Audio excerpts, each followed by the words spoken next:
할렐루야. 오늘 저희들 수예배 출애굽기 17장 1절에서 7절의 말씀으로 출애굽기 강의 35번째 시간 오늘 은혜를 나누도록 하겠습니다.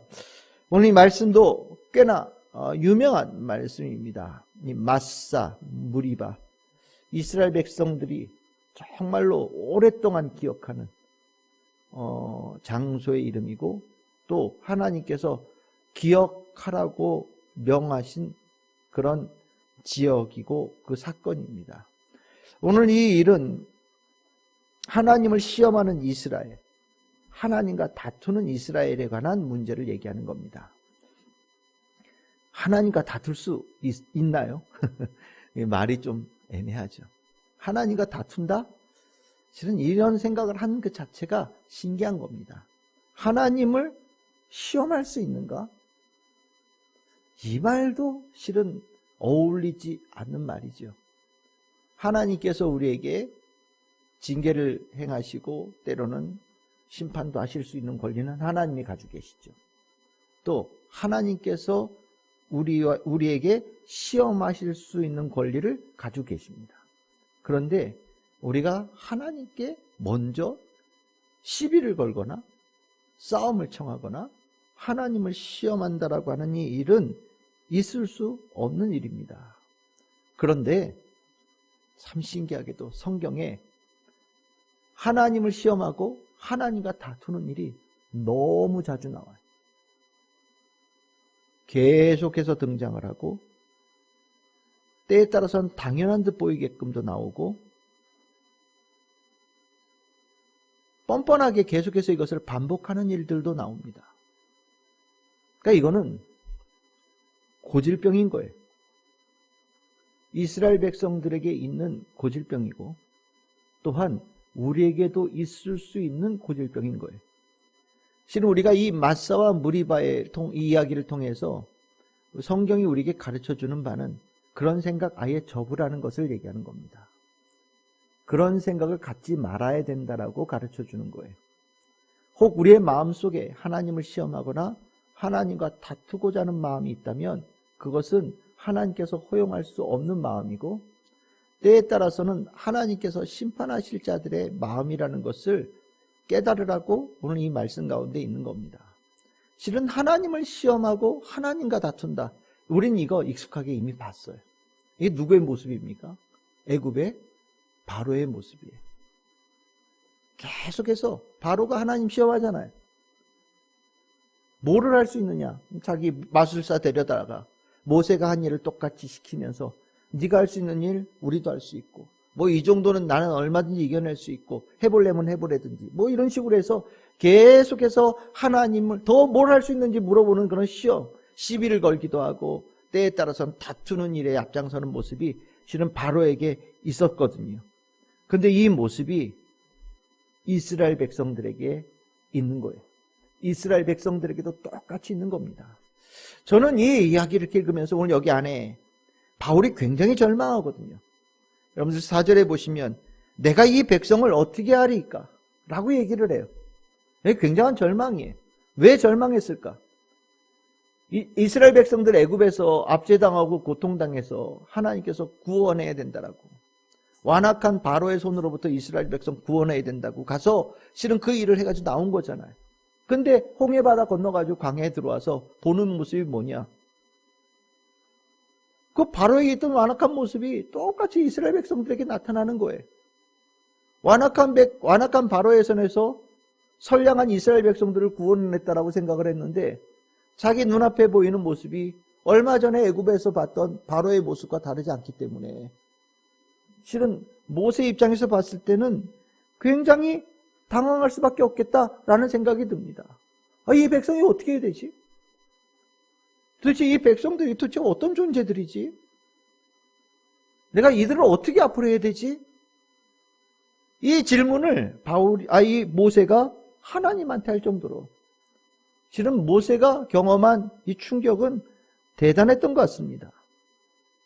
그럼 이제 이 모습이 아주 특이한 모습이 아니라는 건 이해가 되는 거예요. 왜 반복되니까?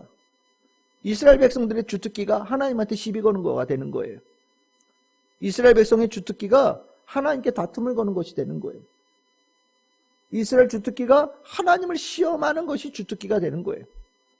그럼 우리는 왜 이스라엘 백성들이 하나님에 대해서 이렇게 다투고 시비를 걸까? 여기에 대해서 궁금하게 생각해야 되는 겁니다. 왜 이스라엘 백성들은 뭐 때문에 하나님에 대해서 그 시비를 거는가? 여기에 나와 있는 이 말에 볼 때 여러분들 1절에 보십시오. 장막을 쳤는데 마실 물이 없었다라고 얘기를 합니다. 며칠 동안 앞에서 말하는 며칠 동안 갔는데 물이 없었다라고 나오죠. 그렇죠? 근데 여기는 그것도 아니에요. 장막을 쳤는데 그 장막을 친 자리가 물이 없다라는 거예요. 이 물이 없다라는 이것에 바로 이스라엘 백성들은 하나님에 대해서 물음표를 딱 찍는 거예요. 뭐를?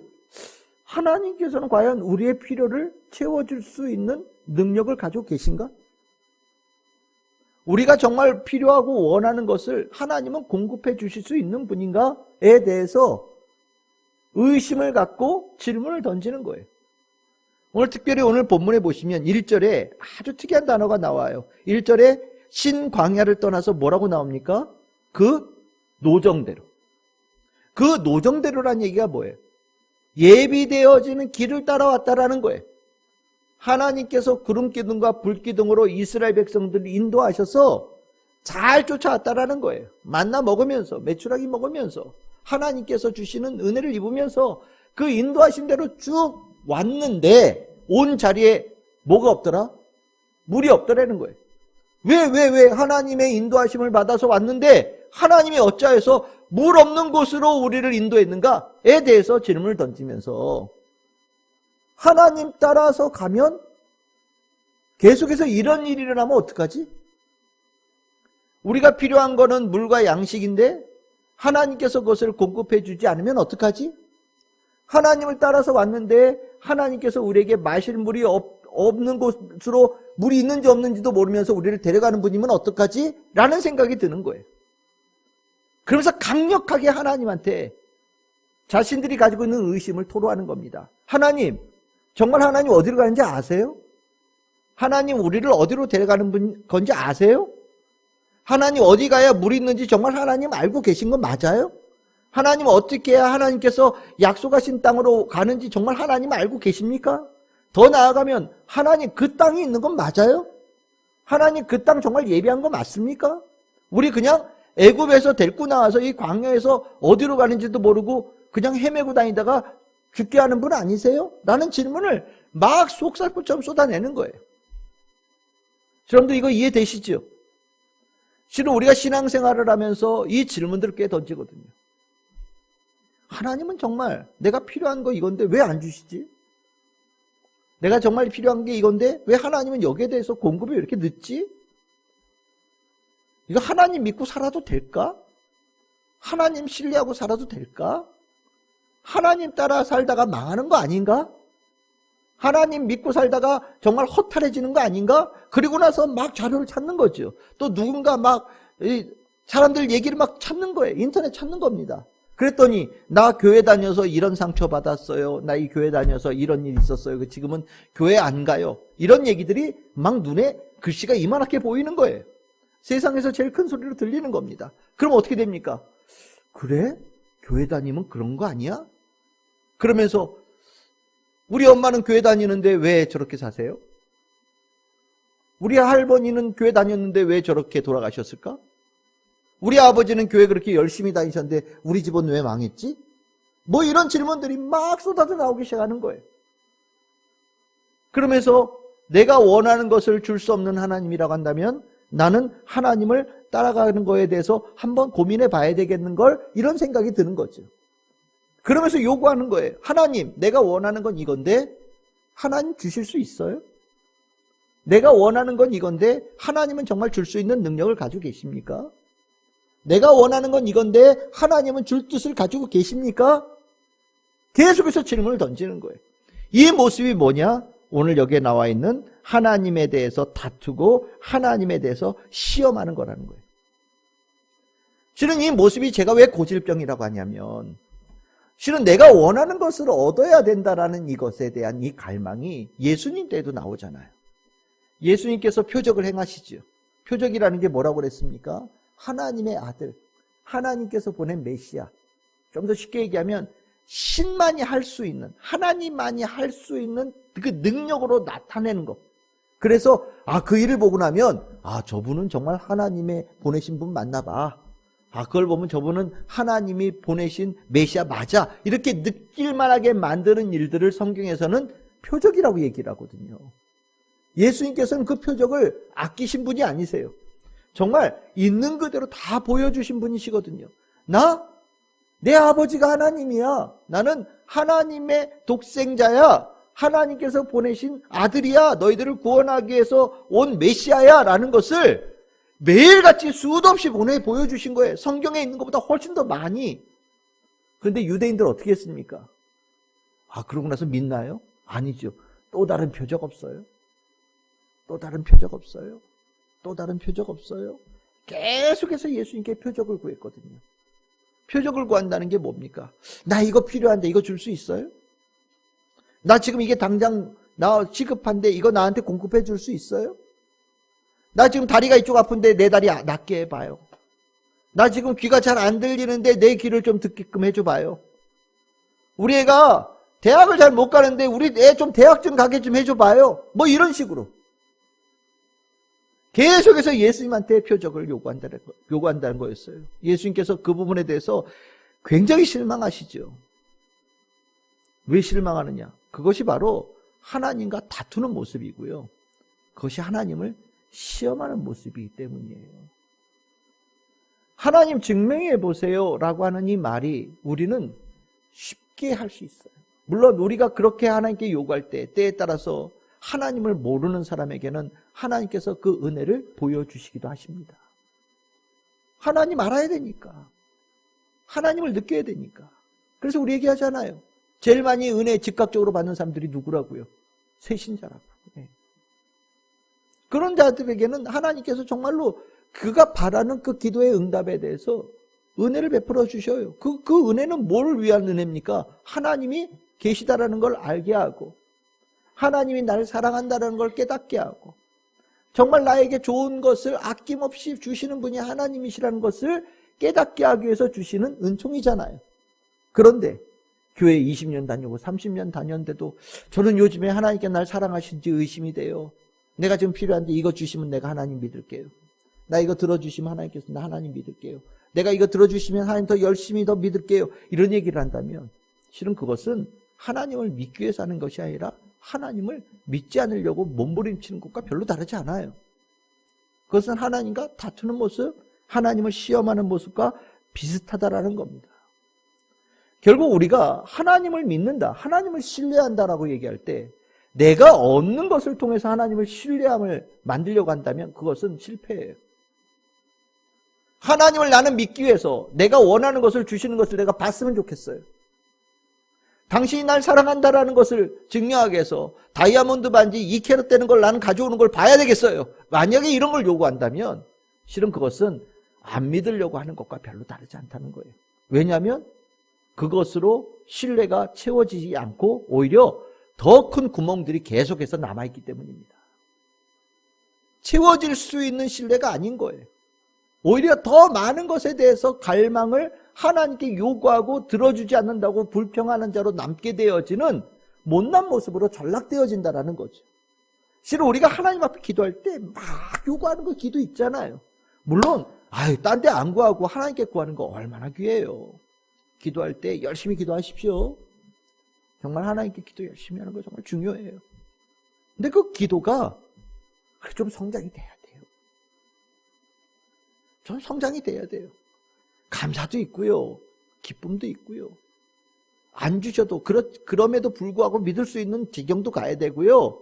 아니하실지라도 믿을 수 있는 자가 되어질 수 있어야 되고요. 하나님 한 분만으로 나는 기뻐할 수 있는 자도 되어져야 되고요. 예수 그리스도만으로 나는 이미 모든 것이 다 충만한 자가 되어졌다라고 고백할 수 있는 성도들이 되어져야 되는 거거든요.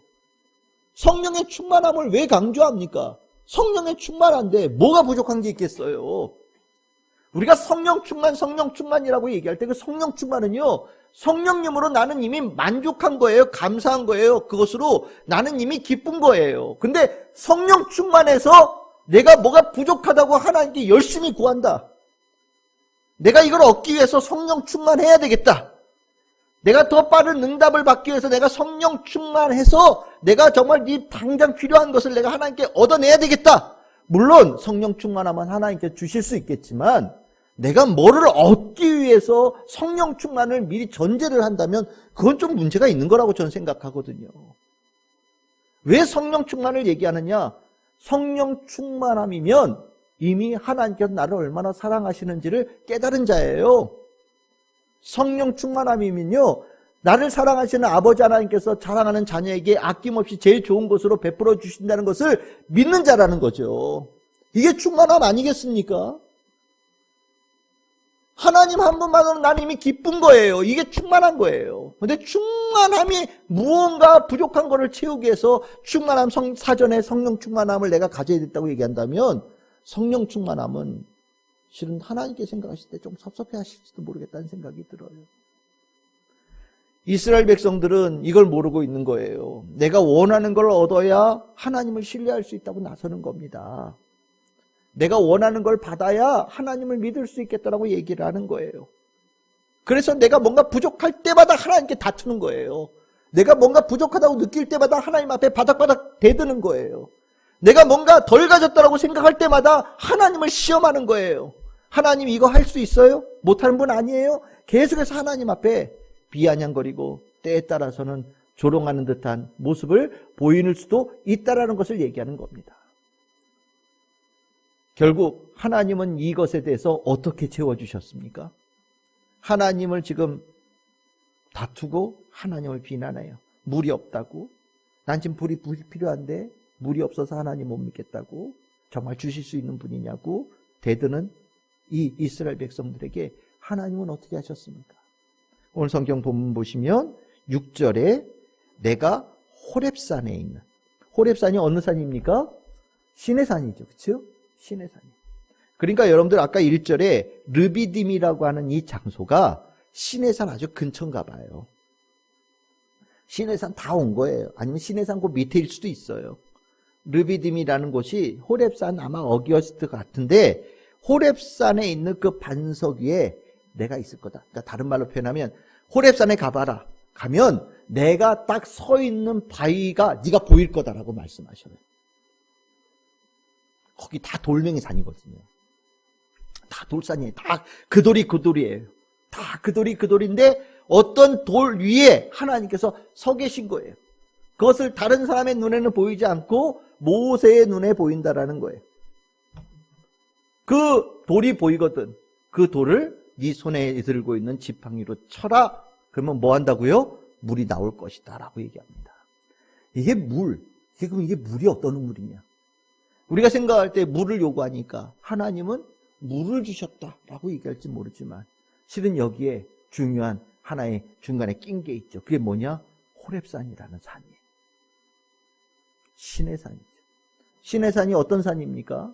이스라엘 백성들이 하나님께 율법을 받은 산이죠. 하나님께서 말씀하신 산이 시내산이에요. 그 바위, 하나님께서 그 시내산에서 주신 그 말씀이 곧 여기에 나오는 반석에 나오는 물인 겁니다. 이해가 되십니까? 우리는 이스라엘 백성들이 물을 요구를 해서 모세가 그 하나님께서 모세를 통하여서 그들에게 필요한 물을 공급했다라고 생각할 수 있는데 아니에요. 하나님은 시내산에 계신 하나님 앞에 나오는 자가 되기를 원하신 겁니다. 나오면 그들에게 필요하고 반드시 있어야 될 것을 공급해 주실 수 있다라고 말씀하시는 거예요. 그것이 무엇이냐? 반석. 우리 이제 로마서 보니까 알겠죠? 반석. 우리 로마서에서 반석이 뭐라고요? 시온산에 한 바위를 둘 것이다. 그 바위가 누구라고 그랬습니까? 예수님이라고 그랬죠. 그러니까 이 바위라는 단어가 나올 때마다 여러분들 눈여겨보셔야 돼요. 그러니까 이 바위라고 하는 것은 그냥 단순한 돌이 아닌 거예요. 하나님 그분. 하나님에게 나오는 자는 물이 필요한 자는 물을 줄 것이고, 양식이 필요한 자는 양식을 줄 것이고, 건강이 필요한 자는 건강을 줄 것이고, 평안함이 필요한 자는 평안함을 줄 것이라는 겁니다. 하나님 보시기에 좋은 것으로, 바른 것으로, 아름다운 것으로 준비되어진 것을 아낌없이 주신다라는 거예요. 결국 물을 찾고자 한다면, 내 인생에 물을 찾고자 한다면 우물가로 가야 되냐? 아니라는 거죠. 어디로 갑니까? 하나님께로 나와야 된다는 것을 얘기하는 거예요. 내가 양식을 필요해요. 그럼 양식이 필요하면 어떻게 됩니까? 밭으로 가는 것이 아니라 하나님 앞에 나오는 자가 되어야 된다라고 가르쳐 주시는 거예요. 우리 지난주에 봤잖아요. 만나. 양식이 어디서부터 옵니까? 하늘로서부터 오죠. 하나님께로부터 양식이 온다는 걸 가르쳐 주신 거예요. 이제 이 물도 하나님으로부터 온다는 것을 가르쳐 주신 거예요. 그래서 하나님이 계신 그 자리로 나오게끔 만들어라. 그러면 내가 주겠다라고 말씀하시는 거거든요. 결국 시내산에서 하나님은 말씀으로 자신을 드러내셨습니다. 말씀으로 자기를 드러내셨으니 우리가 하나님 앞에 나아간다라고 하는 것은 어디 앞으로 가는 것과 같습니까? 말씀 앞으로 가는 것과 같은 거예요. 결국 우리는 하나님의 말씀에 대한 신뢰를 갖고 살아갈 때 바른 믿음, 하나님께 다투거나 하나님께 시험하는 자가 되어지지 아니하고 하나님께서 가장 좋은 것으로 준비되어진 예비하신 것을 공급받는 축복의 성도가 될 수 있다는 것을 가르쳐 주신다는 겁니다. 이해되시죠? 이거 이해하실 수 있기를 바라요. 우리가 물이 필요하면 우리는 당장 물 있는 곳으로 갑니다. 먹을 것이 필요하면 먹을 것이 있는 곳으로 달려가요. 재미있는 것을 원하면 재미있다라고 생각되어지는 곳으로 달려갑니다. 보통 사람들은 그렇게 살아요. 근데 하나님의 백성은 달라요. 목이 말라요? 하나님을 통해서 물을 받는 거예요. 먹을 양식이 필요해요. 하나님을 통해서 먹을 양식을 받는 겁니다. 내가 일해야 될 일자리가 필요해요. 하나님을 통해서 내가 일할 일자리를 받는 거예요. 내가 미래에 무언가를 해야 될지 잘 모르겠어요. 하나님을 통해서 하나님께서 나에게 허락하신 계획과 가지고 계신 뜻을 내가 갖게 되어진 축복을 받는 거예요. 하나님의 백성은요, 하나님을 통해서 모든 일을 하는 거예요. 이게 하나님의 백성이에요. 하나님이 원하시는 삶의 스타일인 겁니다. 나를 통해서 하거라. 제일 먼저 하나님의 문을 통해서 나아가서 하나님께서 허락하시고 계획하시고 우리에게 베풀어 주시고 예비하신 것을 누리면서 살아가거라. 그것이 하나님의 백성이 살아가야 될 모습이라고 가르쳐 주시는 거거든요. 우리가 이게 잘 안 될 때가 있는 거예요. 살아가는 라이프 스타일이 이걸 아직 못 쫓아갈 때가 있는 거예요. 우리 저한테 봤잖아요. 만나? 하루에 한 번 나가서 꼭 찾아라. 내일 이틀치 모아놓을 필요 없다. 그래도 꼭 이틀치 모아놓는 사람이 있잖아요. 아직도 하나님을 통해서 받는다라는 이 라이프 스타일을 다 받아들이지 못한 사람이죠. 그러면 불만 생길 거예요. 나 어저께 딴 사람들은 다 1시간 만에 다 먹을 것 같은데 난 2시간 일했잖아. 내가 2시간 일해가지고 2배를 모았는데 야, 이 가전 다 써보면 다 무슨 의미가 있어. 막 투덜투덜할 거예요. 나 열심히 노력했는데 왜 내 노력 이해해 주지 않냐고. 내가 이렇게 열심히 살았는데 왜 나를 하나님께서 2배로 축복해 주시지 않냐고 아마 투덜거릴지 몰라요. 근데 이거는 하나님의 백성의 라이프 스타일이 아닌 거거든요. 하나님의 라이프 스타일을 우리가 받아들이지 못하면, 그것을 깨닫지 못하면, 순응하지 못하면 믿음을 갖고 하나님을 신뢰하며 나아가기가 힘든 겁니다. 하나님의 라이프 스타일 따라가지 않으면서, 가르쳐주신 삶의 스타일을 따라가지 않으면서 만족할 수 있다? 쉽지 않겠죠. 그럼 어떻게 되냐? 다투고 하나님을 시험하는 자가 되는 거예요. 하나님은 이 마사 무리바, 아까 르비딤이라고 했던 이 동네를 이름을 바꿔주시죠. 뭐라고요? 마사와 무리바다. 하나님과 무리바라고 하는 단어는 다투었다라는 것이고 마사는 시험한 거다. 이름을 바꿔주셔요. 그곳에 있었던 사건을 이렇게 정해 주시는 거예요. 그러면서 그렇게 되어지면 절대 안 된다. 이거는 하나님의 백성이 아니다라고 가르쳐 주시는 거예요. 여러분들 이 이야기 뒤에 이제 우리 다음번에 볼 때 어떤 이야기가 나오겠습니까? 아말렉 군대가 갑자기 이스라엘 백성들을 쳐들어와요. 그 가운데 하나님이 뭐를 증명하시냐? 오늘 이스라엘 백성들 제일 뒤에 여러분들 7절 마지막에 뭐라고 되어 있습니까? 여호와께서 우리 중에 계신가 안 계신가? 여기에 대해서 의심을 가지고 있었다라는 거예요. 그래서 하나님을 시험하고 하나님과 다투는 거거든요. 그런데 하나님께서는 아말렉과의 전투를 통해서 하나님이 이스라엘 백성들과 함께하고 계신다라는 것을 보여주신 거죠. 증명하여 주시는 거예요. 그러니까 하나님께서 뭘 가르쳐 주신 거예요? 내 앞으로 나오거라. 내 앞으로 나오면 너희들이 원하는 것들을 난 이미 다 알고 있어서 내가 다 준비해 놨다. 내 앞으로 나오거라. 내 앞으로 나오는 것이 말씀 앞으로 나오는 것이고 하나님의 말씀대로 따라가 사는 삶이고 그것이 순종하는 삶이다. 내가 너희들에게 가르쳐준 축복의 삶의 모습이다라고 하나님께서 이스라엘 백성들에게 심령에 새겨주신 거예요. 여러분들은 하나님 앞에 나와 잘 살고 계시지요? 하나님 말씀 앞에 나아가면서 삶을 살아가고 계시지요? 하루를 시작하며 기도하며 시작하시고 예배에 나오는 이것이 내 삶에 하나님께서 하나님 앞에 나아가 나에게 예배하신 것들을 하나님께서 베풀어 주신 은혜를 입는 자리라는 것을 알고 여러분들이 이 자리에 나오고 계시지요? 감사하며 기뻐하며 하나님께 영광을 돌리는 삶을 늘 살고 계시지요? 이게 중요한 거예요. 이게 굉장히 중요한 거예요. 이거 잊어버리면 꼭 불평하게 돼 있어요. 이거 잊어버리면 하나님과 다투게 돼 있고 하나님을 시험하게 돼 있어요. 이 사건이 얼마나 이스라엘 백성들에게 깊이 남았느냐. 여러분들 성경 성경 몇 구절만 찾아봅시다. 신명기 6장 16절입니다. 신명기 6장 16절.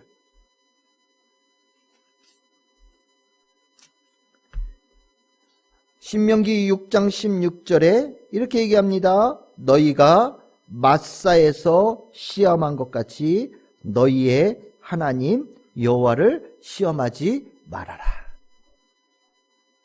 결국 마사에 있었던 일은 하나님을 시험한 일의 대표적인 사건이 되는 거예요.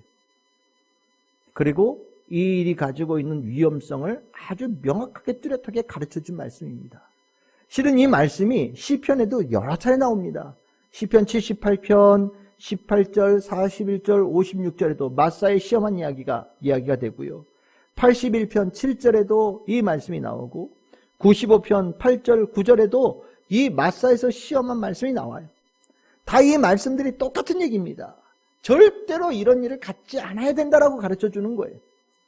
우리는 그런데 이렇게 거듭해서 강조하고 있다는 것을 보면 얼마든지 이럴 수 있다는 것을 얘기하고 있다는 것을 얘기하는 거고요. 우리가 그럴 수 있다는 것을 경고하는 겁니다. 그러면 안 돼요. 정말 이거 조심해야 됩니다. 내 마음에 내가 원하는 것으로 믿음을 삼으면 안 돼요. 내가 원하는 것을 받는 것으로 하나님에 대한 믿음을 굳건하게 하려고 하는 생각은 다 거짓이에요. 진정한 믿음은 하나님의 앞에 나아가서 하나님의 말씀을 내 심령에 채울 때 믿음이 생겨요. 그러니까 체험적인 신앙 다 좋은데 하나님의 말씀은 언제나 가장 기초예요.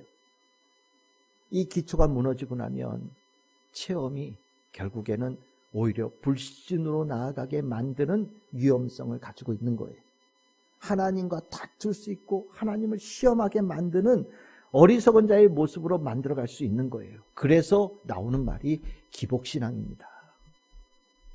내가 원하는 걸 받아야 믿음이 되는 사람들, 내가 원하는 걸 얻어야 하나님이 살아계신다라고 느끼는 사람들, 내가 바라는 것을 하나님께서 주셔야 하나님 좋은 분이에요 라고 얘기할 수 있는 사람들이라고 된다면 나중에 결국 어떤 순간에는 하나님과 다투거나 하나님을 시험할 수 있는 자가 될 수 있다. 이 위험성을 가지고 있다는 것을 여러분들은 꼭 아셔야 돼요. 기복신앙, 마사, 무리바. 오늘 읽었던 출애굽기 17장 1절 7절의 말씀을 꼭 기억하시면서 말씀으로 믿음의 근간을 삼는, 하나님 앞에 나와 하나님께 무릎 꿇고 하나님께 예배드림으로 믿음의 근간을 삼는 참으로 복된 우리 참 즐거운 교회 모든 성도들 다 되시기를 주님의 이름으로 축복합니다.